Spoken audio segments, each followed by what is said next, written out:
자, 이번 시간은 불교, 힌두교 문화의 형성과 확산에 대해서 배워볼 겁니다. 우리 저번 시간에는 유럽의 역사에 대해서 간단하게 배워서 서유럽의 문화, 그리고 동유럽, 비잔티움 제국의 문화가 어떻게 다른지, 그리고 교황과 왕의 권력의 그런 차이들, 프랑크 왕국이라고 하는 걸로 배웠고, 봉건제에 대해서 배웠죠. 자, 오늘은 이제 조금 지역을 바꿔서 우리는 어디로 갈 거냐면 유럽은 잠깐 나중에 보고요. 오늘은 유럽에 대해서 배우게 될 겁니다. 인도에 대해서 배우게 될 겁니다. 이제 인도로 넘어갈게요. 자, 인도에서 발생한 두 가지의 종교, 불교와 힌두교에 대해서 배울 건데요. 교과서 페이지 50에서 55페이지 열어보세요. 자, 오늘의 학습 목표 네 가지입니다. 이 학습 목표를 보면 지금 키워드만 두 가지 뽑아볼게요. 자, 지금 보면 학습 목표 1번, 2번에는 불교이죠. 자, 불교가 나타난 이유, 불교가 인도 외의 세계와 영향을 받았던 것을 찾으래요. 자, 그리고 세 번째, 네 번째 보면 결국 힌두교를 힌두교가 어떻게 해서 대표적인 종교가 되었는지, 그리고 현재 힌두교가 인간 세상에 주고 있는 영향을 설명하라 라고 돼 있죠. 자, 결국 우리는 두 가지의 종교를 보는 겁니다. 두 가지의 종교, 첫 번째는 불교이고요, 두 번째는 힌두교입니다. 그래서 인도에서 발생한 두 가지의 종교, 불교와 힌두교에 대해서 알아본다 라고 이해하면 됩니다. 자, 하나하나 차근차근 가봅시다. 불교가 나타난 역사적인 맥락을 불교의 핵심 교리와 연관 지으래요. 자, 그러면 우리가 알아야 되는 건, 자, 어쨌든 불교는 우리가 들어봤어. 불교가 뭔지는 들어본 것 같아. 그 스님들 있죠. 머리 밀고 절에 있는 그 스님들. 자, 근데 그게 왜 이런 종교가 나타났는가, 역사적인 맥락을 파악해야 하고 이걸 왜 나타나는지가 이 교리와 관련이 있대요. 이렇게 연결지어서 이해해야 합니다. 자, 하나씩 볼게요. 자, 불교의 등장입니다. 불교가 나타났어요. 자, 근데 불교가 왜 나타난지를 알려면요, 불교 이전에 있었던 인도의 종교를 살펴보아야 하는데요. 불교 이전에 있었던 고대 인도의 문명부터 발생했던 종교는 브라만교였습니다. 자, 이 브라만교는요, 엄격한 카스트 제도를 강조합니다. 그래서 이 카스트 제도 아래에 있었던 크샤트리아와 바이샤의 불만이 컸대요. 우리가 한번 배웠던 이 카스트 제도라고 하는 이 제도가 있었고요. 이거 우리 뭐라고 배웠냐면 이거 신분제라고 배웠습니다. 자, 브라만교라고 하는 종교가 신분제를 강조한대요. 신분에 따른 차별을 강조했다는 거죠. 그래서 브라만이 아닌 다른 계층이 불만이 생겼다라고 하는 거죠. 자, 요 그림이 기억날 겁니다. 카스트 제도라고 하는 이 제도에서는요, 지배층과 피지배층으로 나뉘고요. 그 중에서 가장 위에 있는 게 이 브라만이라고 하는 이 계층이었습니다. 이 브라만들은 사제, 즉 종교를 담당하는 사람들이었고요. 그래서 이걸 브라만교라고 부른다 했어요. 고대 인도의 종교였습니다. 자, 그런데 여기서 문제. 자, 고대 인도의 종교였던 브라만교는 여기 보이는 이 카스트 제도를 정당화하고 강화합니다. 자, 그런데 이게 다른 사람들, 이 밑에 있는 계층들이 좋아, 오케이, 브라만교 좋아라고 하면 좋겠지만 그게 아니었죠. 왕족, 전사, 그리고 평민 계층이었던 크샤트리아 바이샤들이, 야, 브라만, 너네만 특권을 가지면 어떡해? 라고 불만을 가집니다. 자, 그래서 이런 그림처럼 표현할 수 있는 거죠. 지금 화질이 조금 깨져서 잘 안 보일 수 있는데 여기 뭐라 써 있냐면 절대 권력 브라만이라고 부르고요. 여기 보이는 이 사제들이 이렇게 권력을 쥐고 있는 가장 상위 계층인 거고요. 크샤트리아와 바이샤 같은 경우에는 여기 새로운 세상이 필요해 라고 하면서 헌 세상, 헌 종교는 가라, 옛날 낡은 종교는 가라 라고 하면서 불만을 표출하고 있습니다. 자, 여기까지만 이해하면 돼요. 자, 불교가 나타나기 이전의 상황은 지금 기존에 있었던 브라만교에 대해서 하위 계층, 그 브라만 아래 계층들이 불만을 가지고 있구나라는 걸 이해하면 됩니다. 자, 그래서 불교가 나타나기 이전 상황, 불교 보니까 나타난 맥락이라고 할 수 있는 거죠. 상황적인 설명입니다. 맥락. 자, 그래서 이런 상황에서 카스트 제도에 대한 불만이 있는 상황에서 등장한 사람이 있었으니 그게 누구였냐면 인도의 한 작은 왕국의 왕자였던 석가모니 고타마 시타르타였습니다. 자, 고타마 시타르타는 왕자였어요. 그런데 이 왕자로서 그 성에서 되게 온실속 화초처럼 자라다가 밖을 나가봤더니 너무 인간들이 고통 속에 사는 거야. 병에 걸려서 혹은 누가 죽어서 이렇게 고통 속에 사는 이런 상황을 보고 이 사람은 불교를 만듭니다. 자, 이 불교는 결국 무슨 얘기를 하는 거냐면요. 자, 이 사람 한 얘기를 들어봐봐. 고타마 시타르타. 여러분도 공감이 될 수도 있습니다. 선생님 되게 많이 공감을 했거든. 자, 고타마 시타르타가 했던 이 불교에서는요, 무슨 얘기를 하냐면 인간이 고통받는 이유를 설명합니다. 여러분들도 나름대로 고통이 있을 거고 선생님도 선생님 나름대로 고통이 있습니다. 자, 그런데 이 사람은 모든 고통은요 욕심으로부터 비롯된다라고 얘기를 합니다. 그래서 이런 말 들어봤을 거예요. 해탈한다라고 들어봤을 겁니다. 해탈은 뭐냐면요. 모든 고통과 욕심으로부터 벗어난 것을 해탈이라고 합니다. 해탈했다고 하는 거는 굉장히 쉽지 않은 그런 일들입니다. 자, 뭐 예시를 들어줄게. 자, 인간의 고통은요, 욕심으로부터 비롯된대요. 자, 그런데 지금 이 세상에 욕심이 없는 사람이 있을까? 모두가 욕심이 있을 거야. 자, 대표적으로 이런 짤이 있는 것만 봐도 그렇죠. 인간의 욕심은 끝이 없고 같은 실수를 반복한다. 결국 욕심 때문에 뭐 한다는 거야? 실수한다는 거죠. 자, 여기에서 우리가 실수를 반복하면서 지금 이 강아지 표정 봐봐. 고통스럽잖아. 고통이 찾아온다는 거야. 결국 욕심 때문에 고통이 온다라는 거죠. 선생님의 최근의 사례를 좀 들어주면서 좀 쉽게 설명을 해줄게. 자, 욕심 때문에 고통이 찾아온다? 좀 쉽게 설명을 해준다면 이런 겁니다. 자, 선생님이 요 근래 살이 많이 쪘어요. 그래서 굉장히 우울해. 살쪘어. 그래서 안 되겠다. 다이어트를 해야지 라고 마음 먹습니다. 자, 결국 다이어트를 하고자 하는 이 멋진 몸매를 갖고자 하는 이 식스팩을 갖고자 하는 이 욕심 때문에 선생님은 뭘 해요? 샐러드를 먹었어. 샐러드를 먹었는데 먹어본 사람은 알겠지만 굉장히 맛이 없고 그리고 배가 고파요. 금방 또 배고픔이 찾아왔지. 자, 안 돼. 먹으면 안 돼. 라고 하다가 결국 어떻게 돼? 이 배고픔을 못 참고 치킨을 시키죠. 자, 그럼 치킨을 먹고 나서 그 다음날 또 어떻게 될까? 나 살 빼기로 했는데 우울해져. 이 반복이 되는 거죠. 자, 우리는 다이어트, 멋진 몸매를 갖고 싶은 이 욕심 때문에 샐러드를 먹었고요. 자, 샐러드를 먹었는데 결국 여기에 또 욕심이 생겨요. 무슨 욕심? 식욕이 생깁니다. 먹고 싶어. 그래서 먹었어요. 그리고 또 우울해지죠. 결국 결론은 뭐야? 우울하다는 거야. 우리는 고통을 받습니다.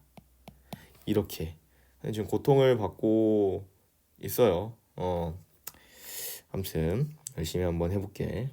자, 그리고 이거 말고 이런 상황 말고도 또 다른 게 있죠. 뭐냐면 자, 우리는 다이어트 말고 배고픔 말고 이런 여러 가지 욕심이 있을 겁니다. 뭐냐면 이거야.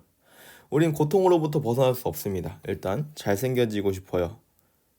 그리고 이렇게 예뻐지고 싶어요. 이 누군지 알죠?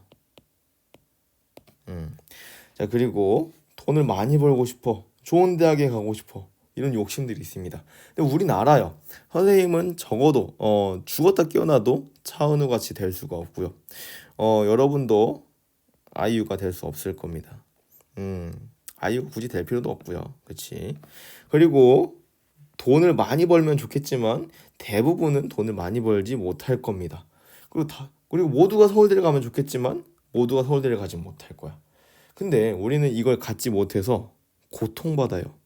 욕심이 있어서 고통을 받는 거야. 그죠? 조금 더 쉽게 접근해 볼까요? 이런 욕심 말고도 우리는 굉장히 여러분 지금도 느끼고 있는 고통이 있을 거야. 뭐냐면 욕심이 있을 겁니다. 자고 싶은 욕심, 수면욕이 있을 거야. 대부분 학교에 오면서 아 졸려, 아 놀고 싶어, 아 그냥 쉬고 싶어라고 하겠죠. 이것도 욕심입니다. 이 욕심 때문에 결국 고통을 받는 거예요. 여러분의 모든 고통은 이 욕심으로부터 온다라고 얘기를 해요.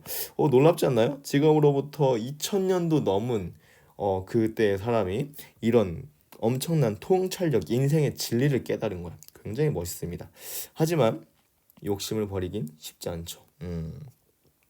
지금도 치킨이 먹고 싶은데 아무튼 자 넘어갑시다. 우리가 여기서 알아야 하는 건 뭐냐면 자 우리가 첫 번째 학습 목표인 불교가 나타나게 된 역사적인 맥락 그리고 불교의 핵심 교리와 함께 그 맥락을 설명하라라는 거였습니다. 자 불교의 핵심적인 교리는 뭐냐면 이겁니다. 그래서 뭐야? 만인은 평등하다. 자, 평등하다라는 건 뭘 얘기해? 카스트 제도에 따른 신분 차이 없다. 그래서 평등하다라고 하는 이 교리를 주장하면서 카스트 제도를 비판하고 브라만교의 권위주의에 반대하게 됩니다. 요게 핵심적인 내용이야.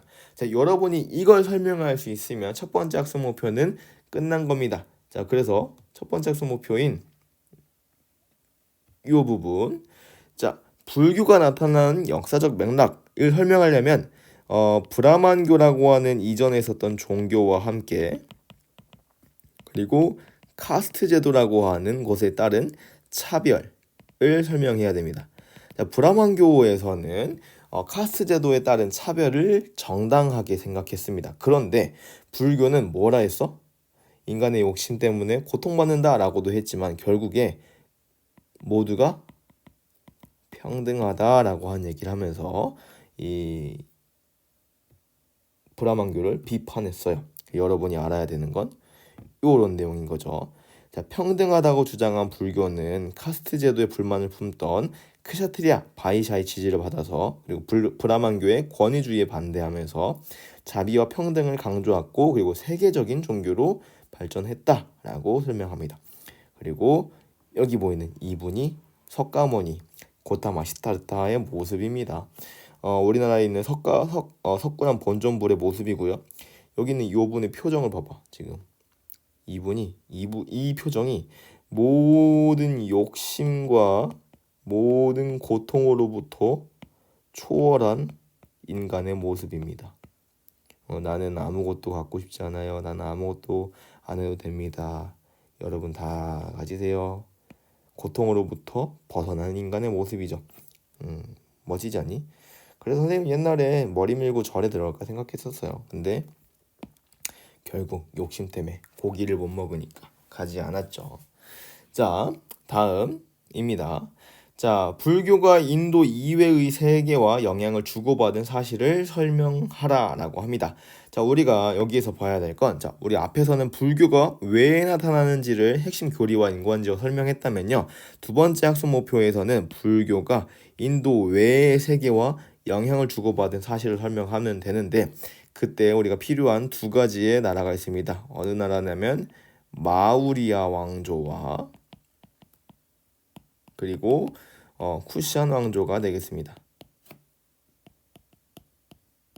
자, 이 왕조에 대해서 자세하게 볼 필요 없습니다. 그냥 이런 나라가 있구나 정도로 넘어가면 되고요. 중요한 건 이런 나라들은 불교랑 연관되어 있구나라고 이해하면 됩니다. 자, 넘어갈게요.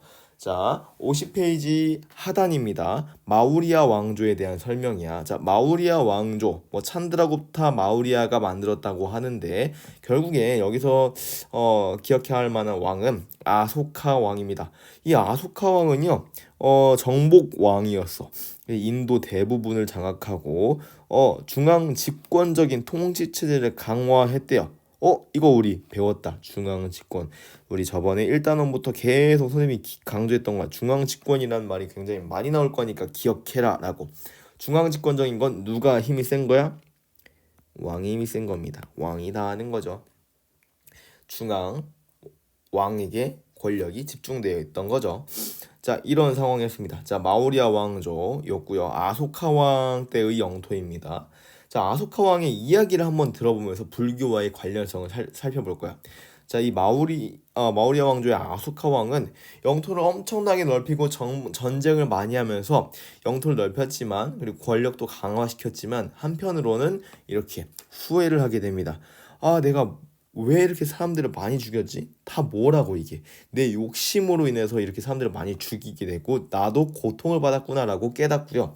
그리고 부처님의 말씀에 따라서 평화롭게 나라를 다스리겠다라고 강조하게 됩니다. 이런 정책을 피게 됩니다. 그래서 부처님의 가르침이 새긴 돌기둥과 탑을 세우자라고 하면서 돌기둥을 세워요. 돌기둥 자체가 굉장히 화려해요. 여기 보이는 이 사자, 그리고 연꽃 모양, 그리고 이런 수레바퀴 모양, 그리고 연꽃 모양, 이렇게 상징들을 막 갖다 놓죠. 불교와 관련된 거야. 사자 모양은요, 부처님의 권위를 표현하고요. 여기 보이는 이 수레바퀴는 인생은 돌고 돈다 윤회라고 하는 이런 상징을 보여주고요. 여기는 불교의 상징적인 연꽃을 보여줍니다. 그래서 여기 보이는 이 돌기둥은요, 지금 인도의 이 여권에도 새겨질 정도로 굉장히 상징적인 그런 문양이 되는 거죠. 그리고 가운데 있는 이 수레바퀴는요, 여기 인도의 국기에도 들어가게 됩니다. 인도의 정체성과도 관련이 있는 거죠. 근데 여기 있는 요 돌기둥 자체가 좀 욕심이 그득그득해 보이죠. 뭔가 욕심을 안 부리겠다 하면서 만들었지만 이런 문양을 넣은 거나 이런 것들이 뭔가 바라는 게 많아 보여요. 자, 그리고 어쨌든 다음으로 마우리아 왕조에 이때부터 뭘 만드냐면요, 스투파라고 부르는 걸 만드는데, 스투파는 사실은 무덤인데 불교에서는 무덤을 만들지 않고 화장을 하게 되니까 이 화장을 하고 나온 그 살이라고 하는 걸 이 스투파에 모시게 됩니다. 그리고 이걸 뭐가 되냐면요, 나중에 이 스투파를 탑이라 부르게 돼요. 그래서 우리가 석가탑, 다보탑이라고 불리는 그런 것들이 다 이런 의미가 있다. 화장을 해서 나온 살이, 그러니까 스님들이 수행을 해서 나온 몸에서 나온 이런 돌 조각들을 상징처럼 되게 귀하게 모시는 무덤과 같은 스투파가 중국과 그리고 한국, 일본으로 오면서 탑이라고 하는, 불교의 탑이라고 하는 형식으로 나타나게 되었다라고 얘기를 합니다.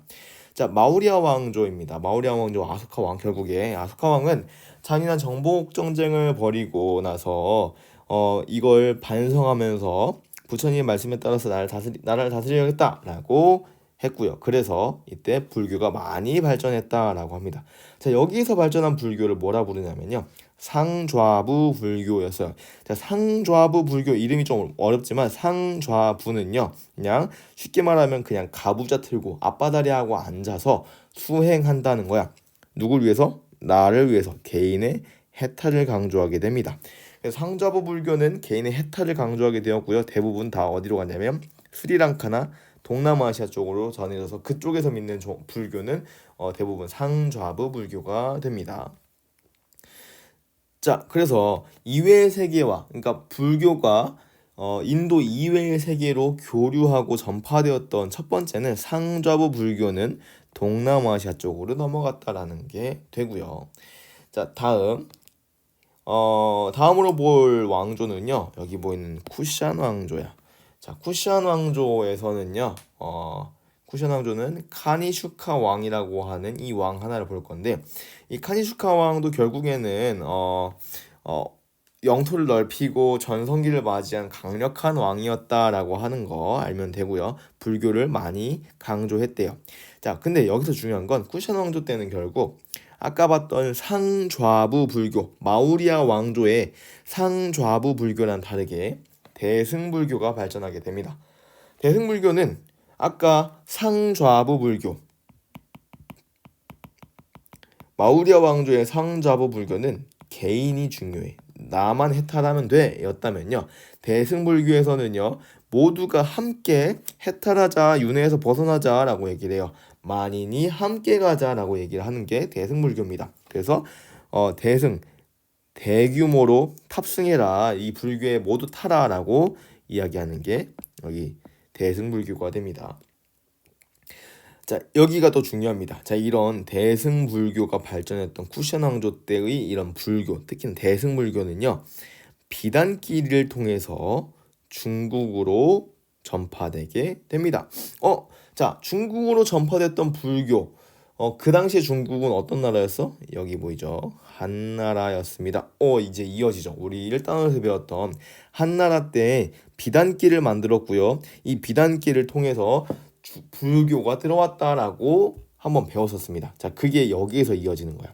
쿠션 왕조 때 비단길을 통해서 중국과 문물교류가 이루어졌는데, 그래서 불교가, 대승불교가 중앙아시아를 거쳐서 중국으로 전했다, 이렇게 우리가 배웠던 지식이 지금 연결되는 겁니다.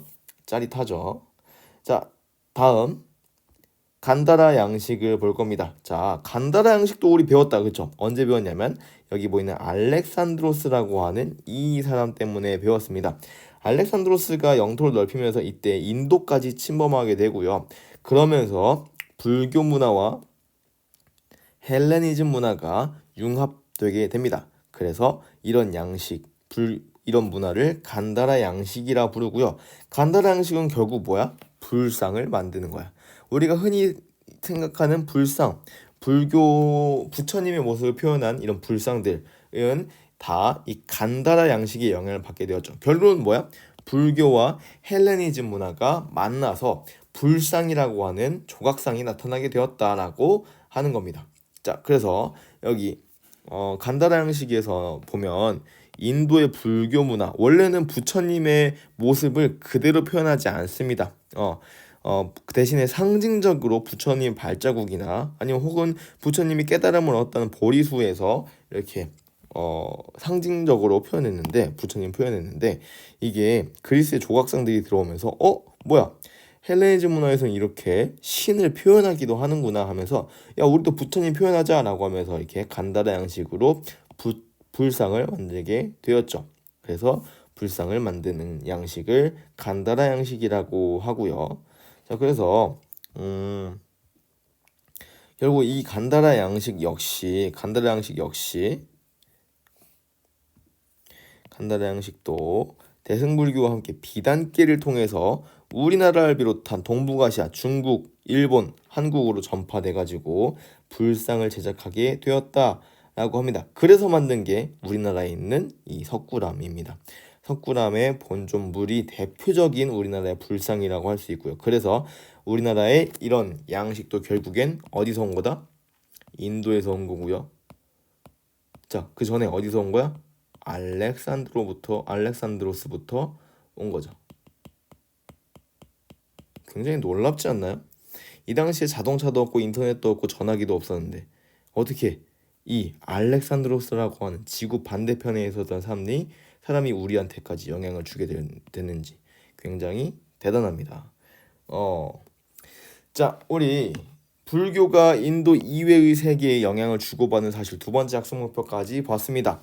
자, 두 번째 학습 목표에서 정리할 거는 마우리아 왕조 때, 그리고 특히나 쿠션 왕조 때 있었습니다. 특히나 쿠션 왕조 때는 뭐였어? 비단길을 통해서 중국으로 불교, 그리고 알렉산드로스부터 영향을 받은 간다라 양식이 전파되었다라고 배웠습니다. 자, 그러면 두 번째 영상에서 힌두교가 인도의 대표적인 종교로 성장할 수 있었던 이유 간단하게 살펴보고 마무리할게요.